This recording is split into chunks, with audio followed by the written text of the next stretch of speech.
So let's animate a car coming to a stop. In this very simple tutorial, I've downloaded the Cartoonland set from TurboSquid, also a traffic cone, and the Anycar, which you can download from highend3d.com. I'll just show you very quickly where those assets come from.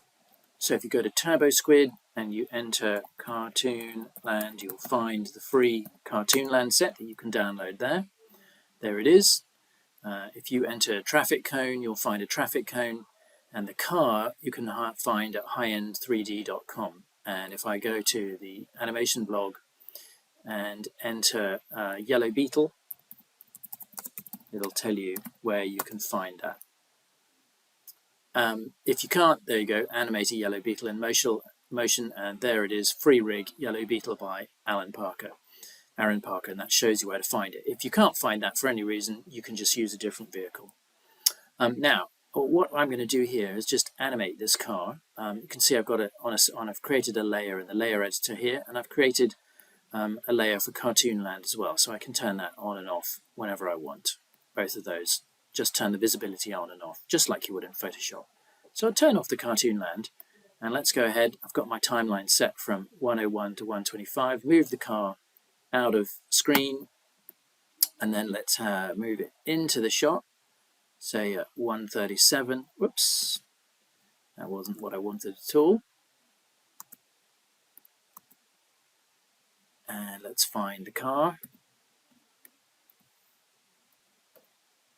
So there it is in the perspective view, and if I just move that back into the shot at say 137, turn on the layer. Now I just want it to come to a stop just in front of that traffic cone, like it's braking to try and avoid crashing into the cone. And then we want a nice straight curve. So I'm just going to move that curve like that, so that the car whizzes into the shot and then comes to a halt. And there we go. So the car whizzes in, stops at 137, and now we want a bit of overlapping action. So let's have the car, so let's keyframe the top of the car, so we can kind of give it a bit of, whoops, where's that top control? That's the one I'm after.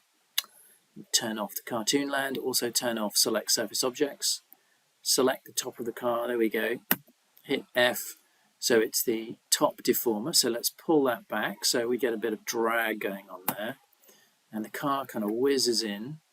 Let's go into the shot view and let's see. So frame 137, that's where it's stopping. So 133, I'm going to keyframe it there. 129, keyframe it there. So it's whizzing in, and then here 133. Let's move that. Oops, I moved the shot camera by mistake. I don't want to do that. So let me actually just go back to my shot camera and just lock that off.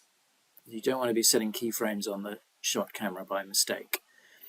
So car's whizzing in. So then that's going to kind of go forwards like that. We're going to get a bit of overlap, then go back a bit, and then at 141 it can come forwards again. So the car kind of settles. So we get a bit of kind of overlap and settle there. There we go. So that's what we're kind of looking for. The car suddenly screeches to a halt. And we can also add a bit of extra. Maybe actually we could even try moving those keyframes even further back. 1, 2. Maybe even further back, so that it's happening a little sooner. Something like that. And we can also add a little bit of kind of overlap on the bonnet. Let's turn off the Cartoonland so the bonnet will kind of open. So 29, let's set it, and then you can kind of lift the bonnet up like that to get a kind of old kind of jalopy feel to it. So then close it there. Yeah, and then we need another little bounce. So let's take it up at 140, little kind of bounce, and then settle at 143. So then closes again. So we get something like, there we go. And you can even do that on the other side as well, because the back opens up too. So we could even have a little kind of, there we could keyframe it there and there, and then 33, 137, we could open it up there just after the front opens, then have it come down when the front opens, and then just have a little kind of settle there at the end and have it then close again. So you get a little kind of double. There we go, something like that. Maybe that's too much. Maybe the second bounce is too much on that. I think maybe a little bit. Come on, Maya, give me the multi-view, or maybe just a tiny little bounce there on that opening thing.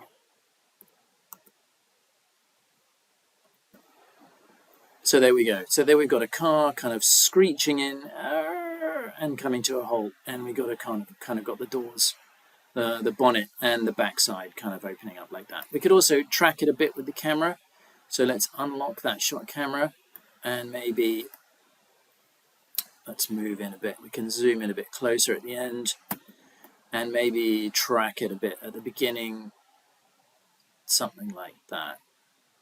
So we kind of follow it as it comes in, something like that. A little bit of a moving camera, not much, just to give it a bit of texture. We can also move the traffic cone a little bit closer, and you could also animate the traffic cone being knocked over. Oops. Why is there a keyframe on that traffic cone? We don't need a keyframe on the traffic cone. There we go. So the traffic cone, so it just stops in time. There we go. So something like that. We could exaggerate that, make it more extreme, but that'll do.